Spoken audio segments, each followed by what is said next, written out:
بسم اللہ الرحمن الرحیم۔ حضرت ابراہیم علیہ السلام کا واقعہ۔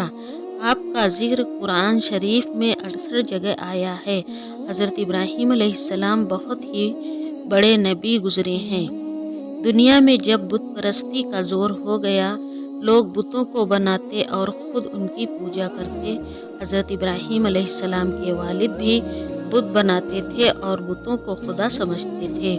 جب حضرت ابراہیم علیہ السلام ابھی بچے ہی تھے، وہ دیکھتے کہ میرے والد اور دوسرے لوگ خود ہی مٹی اور لکڑی سے بتوں کو بناتے ہیں اور پھر ان کو خدا سمجھنے لگتے ہیں۔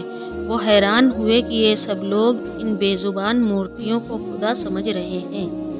حضرت ابراہیم علیہ السلام کا بتوں کا توڑنا۔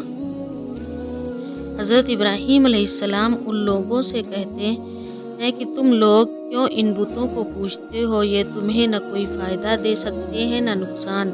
مگر وہ جواب دیتے کہ جو ہمارے باپ دادا کرتے ہیں وہی ہم کر رہے ہیں۔ ایک روز ان لوگوں کا شہر سے باہر کوئی بڑا میلہ ہوا۔ یہ سب لوگ اس میلے میں شریک ہونے شہر سے چلے گئے۔ حضرت ابراہیم علیہ السلام اس میلے میں نہ گئے۔ ان کے پیچھے حضرت ابراہیم علیہ السلام ملک کے بڑے بت خانے میں گئے اور وہاں کے سب بتوں کو توڑ ڈالا سوائے ایک بڑے بت کے، اور کلہاڑی جس سے سب بتوں کو توڑا تھا وہ اس بڑے بت کے کندھے پر رکھ دی، جس سے یہ معلوم ہوتا تھا کہ یہ سب اسی نے توڑے ہیں۔ لوگ جب واپس آئے اور انہوں نے بتوں کی یہ درگت دیکھی کہ کسی کا سر نہیں ہے تو کسی کا پیر نہیں، تو وہ غصہ ہوئے کہ یہ حرکت کس نے کی ہے۔ سب نے شبہ حضرت ابراہیم علیہ السلام پر کیا کہ وہی بتوں کو برا کہتے تھے اور میلے میں بھی نہیں گئے تھے۔ آخر ان کو بلا کر پوچھا کہ یہ بت کس نے توڑے ہیں؟ حضرت ابراہیم علیہ السلام نے جواب دیا کہ مجھ سے پوچھنے کے بجائے اپنے خداؤں سے کیوں نہیں پوچھتے جن کی تم عبادت کرتے ہو کہ ان کو کس نے توڑا، وہ خود بتا دیں گے۔ ان لوگوں نے جواب دیا کہ آپ کو معلوم ہے کہ یہ بول نہیں سکتے۔ ابراہیم علیہ السلام نے کہا پھر تم ایسے بیکار خداؤں کی پوجا کرتے ہو۔ حضرت ابراہیم علیہ السلام نے پھر کہا کہ دیکھو کلہاڑی بڑے بت کے کندھے پر رکھی ہے، یہ کام اسی کا معلوم ہوتا ہے، اس سے پوچھو۔ یہ لوگ بہت ناراض ہوئے اور ان کے باپ آزر سے شکایت کی کہ تمہارا بیٹا ایسی حرکت کر رہا ہے، اس کو سمجھا لو ورنہ اچھا نہ ہوگا۔ حضرت ابراہیم علیہ السلام نے اپنے باپ کو بھی سمجھایا اور بت پرستی سے منع کیا اور عرض کیا کہ اے باپ، میں ڈرتا ہوں کہ تم پر خدا کا کوئی عذاب نازل نہ ہو۔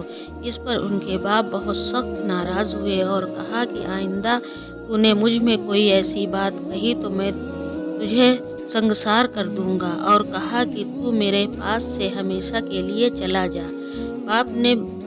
آپ نے باپ کو سلام کیا اور کہا کہ میں چلا جاتا ہوں لیکن تمہارے لیے مغفرت کی دعا کرتا رہوں گا۔